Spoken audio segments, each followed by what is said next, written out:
oldie talk show where we'll be discussing interesting, controversial, and those topics we run away from that I would like to refer to as the elephant in the room topics. I'm Anai, and I'll be your host this afternoon.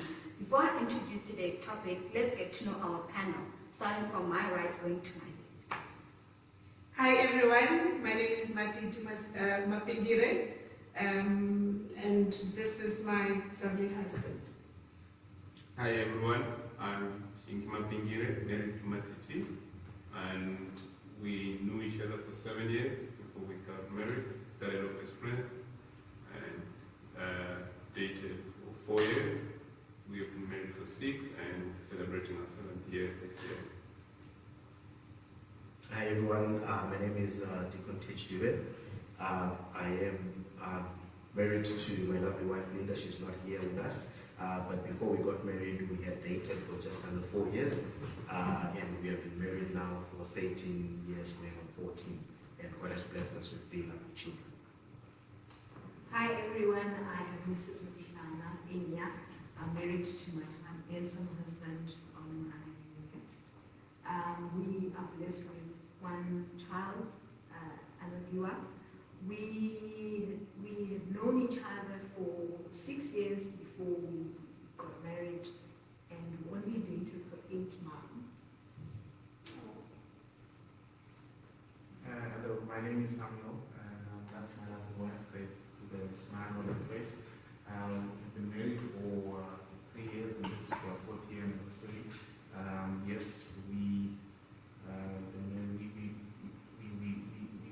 are happy to be here. Thank you so much. Okay, welcome panels.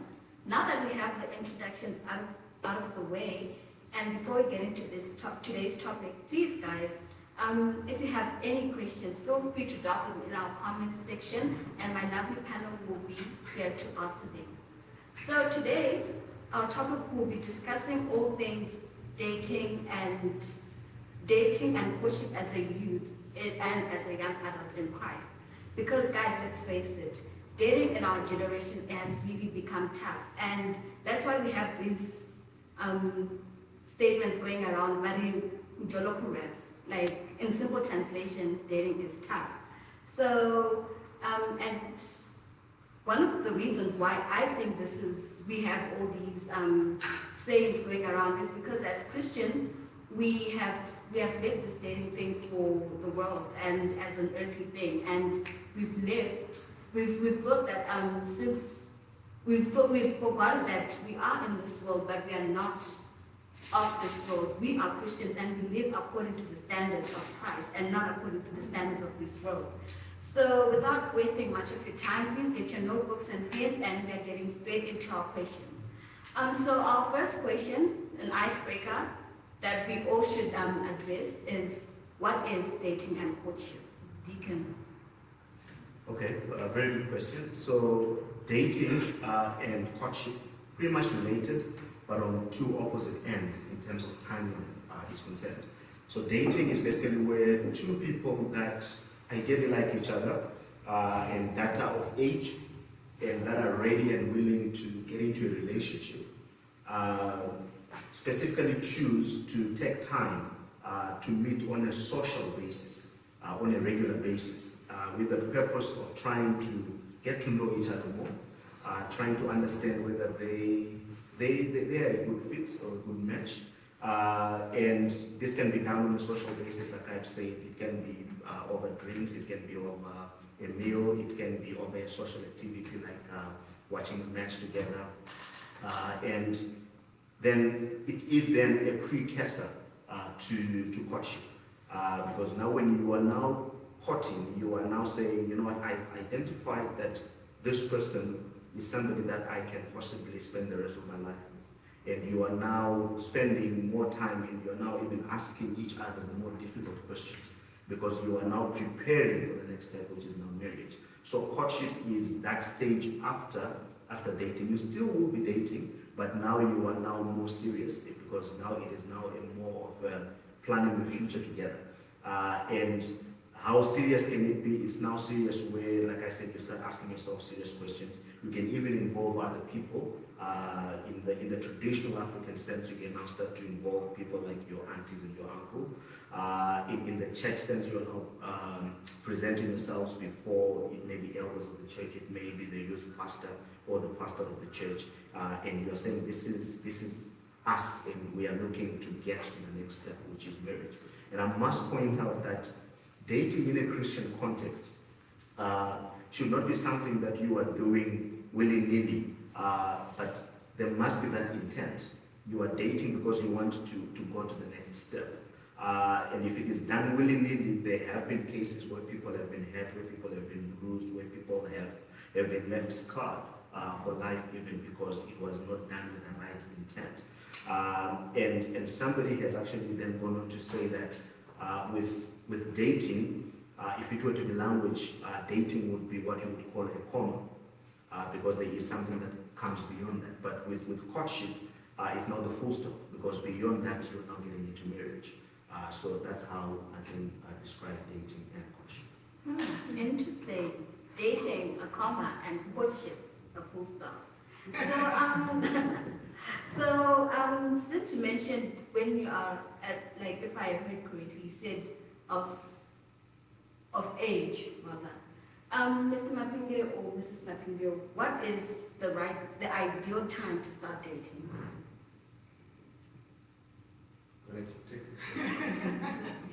Okay, I would say there is no prescribed age when it comes to dating, but it depends on an individual.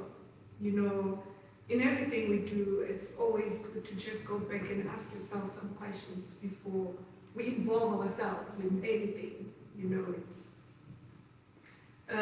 so first you need to really just ask yourself, why am I dating? Why do I really need a guy? Do I really need a guy in my life? You know,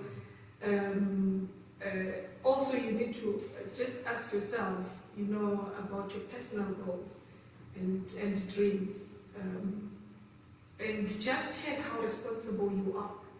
You know, all that will actually tell you that you are ready to date. And in doing that, in pursuing that, we also just need to know, as I mentioned earlier, that it's good to know why are we actually dating. And in that, if the reasons you get, it has got nothing to do with the main objective being getting married at the end of the day, then it's not a good thing to actually even start doing, because it will just leave you miserable. Interesting. That is so interesting. So we often hear the words unequally yoked. So a couple of questions popped by, and they said, what does it mean to be unequally yoked? Does it mean that if I should totally stay away? Okay, let me take that question again. Does it mean that I should totally stay away from those that do not believe? What if they are lost? Isn't it discrimination? What if they were once believers, but due to past experiences in the church, they have made the decision never to go back to church? Is it still being unequally yoked? Thank you so much. Let me answer that question. Okay, so the word there, unequally yoked, comes from the scripture in 2 Corinthians 6, verse 14, which reads as follows: do not be unequally yoked together with unbelievers. For what fellowship is righteousness and lawlessness? What communion is light with darkness, and what accord is Christ and Baal, or what part is a believer with an unbeliever? I would like to just draw out from a personal experience. You know, when I started dating as a young man, there were some mistakes. So firstly, you know, one of the girlfriends that I dated was not a believer. So now I was a Christian, so I mean, we were in this relationship, but we you know, we were, so remember when you're in a relationship, it's like you're walking together. So, but as we walked together in this relationship, I began to see that we were walking in opposite directions, you know. So there were things that I would not tolerate, that she would obviously tolerate. For instance, I would not tolerate kissing and even petting, but she would obviously, you know, take that as this is a normal thing. So, you know, as I walked in this relationship, you know, I mean, as I was in this relationship, I began to see that, I was frustrated. My Christianity was being compromised because, you know, you want to try and forge this relationship and hopefully make sure it works out. But you're constantly fighting, you're constantly tearing each other apart. So, for me, I ended up realizing, you know what, I'm not in the right relationship. Wow. Because we were unequally yoked. We were not moving in the same direction. We were not going in the same direction. So that's what unequally yoked means. So I was a believer, and my girlfriend an unbeliever. The trick is sometimes she would be a believer, but once you get in there, you then begin to see that, okay, some of the values are not the same values as I have. The way I value or the way I love Christ is not at the same level as this person. So you end up starting to pull, your values are different. The things that she values and the things that you value are different. And then, so for me, that was really an unequally yoked relationship. That's just my example. But then, to those that are on our work or on our show, what I would like to say is, again, if you're a believer and you so happen want to date an unbeliever, in this case, sometimes whether we're a guy or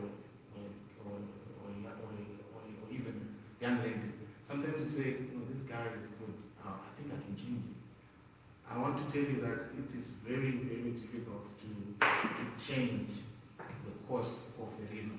When the river is flowing from the top going down, and you want to tell it so that it starts flowing in another direction, I can tell you you are really fighting and losing battle because you're always going to be at odds. You're always going against a tide. So Paul is encouraging us that you better look for someone that is a believer, that believes the same things that you believe as a believer. So it's important that as Christians, or young women, let's find also Bible-believing Christians that are at the same level that we are at, so that you don't have problems going on. Amen. Thank you so much for that. I just want to add, you spoke about values there. And it's very important that one of the ways that you can test whether you are in the same sort of boat is to find out your value system is in the same. So mention one word as an example. Say, let's talk about marriage. What do you think about marriage to this person, to this woman, or to this girl, or to this boy? And find out what first things come into their mind. That will tell you whether your value system is the same. Because if you mention the word marriage, they think something that is totally different from what you're thinking. Already that's a sign there. Mention the word sex as an example. What do they say about that? You will see what their value system says about that. And that can be a good indicator of whether you are walking the same path together or not. That sounds helpful insight. And very, very, helpful. So, should I, then we have another question again from random people. And they said, should I date a godly or Christian girl that I'm not attracted to, like, at all? Like, I just don't find her attractive. What's your take on that? So when it comes to attractiveness, I don't know.